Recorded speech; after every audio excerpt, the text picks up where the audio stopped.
The early morning mist wrapped itself around the solemn marble of the resting place like a quiet guardian. Tourists stood silently in rows, their breath visible in the cold air, waiting to watch the next ceremonial guard change at the tomb.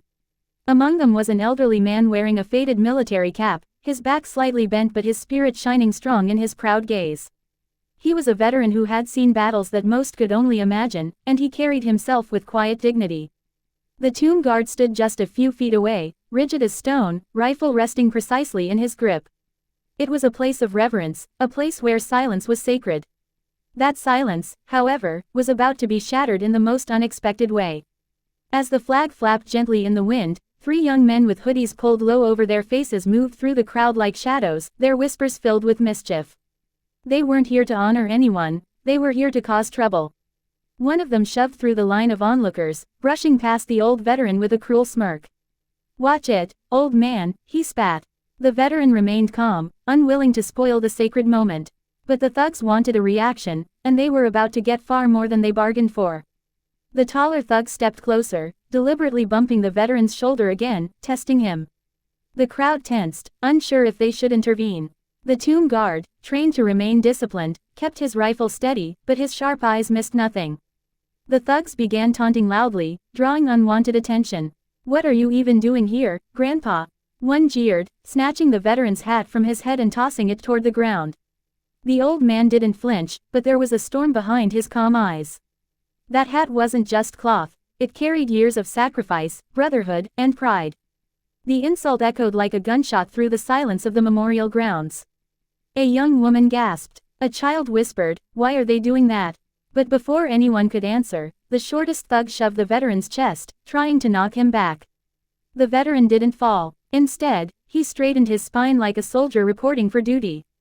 A few steps away, the tomb guard's boot scraped the marble as he adjusted his stance, a silent but powerful warning that did not go unnoticed.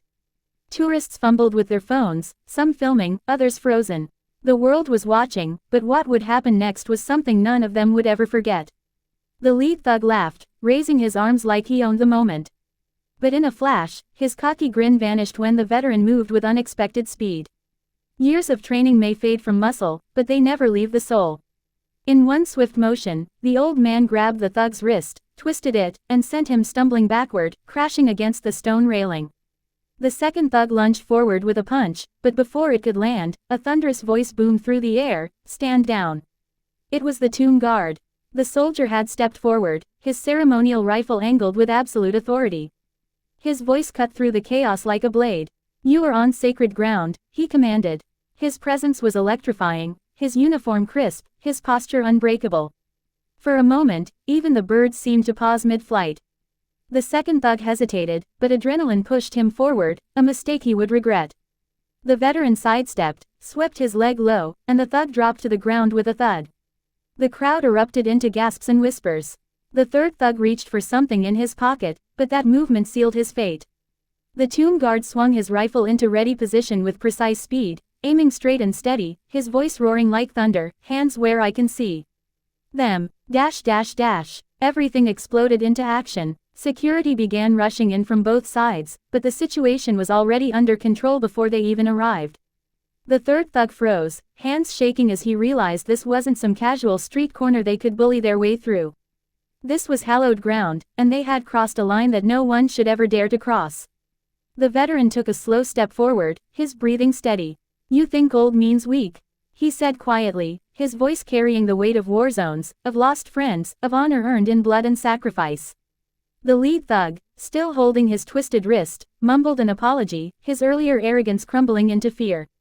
The tomb guard didn't break formation. "This is not just a monument," he declared loud enough for the crowd to hear. "This is a promise that cowards like you will never understand." The crowd, silent a moment ago, began to applaud softly, their respect pouring out like a wave. The veteran reached down, picked up his hat, and dusted it off carefully.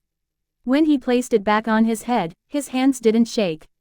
He stood taller now, not because of what he had done, but because of what he stood for. Dash dash dash. Moments later, the thugs were handcuffed and escorted away by security officers who had witnessed everything on the surveillance feed. As they were led off the grounds, their heads hung low, their bravado stripped bare. The veteran stepped back to the viewing line, his movements slow but dignified, while the tomb guard returned to his post, his boots striking the marble in perfect rhythm. The air felt heavier now, not with fear, but with respect. The young boy who had whispered earlier tugged on his father's sleeve and said, "Dad, that man's a hero." The father nodded. Tourists who had come to see a ceremony had witnessed something far more powerful, the living embodiment of courage, discipline, and honor.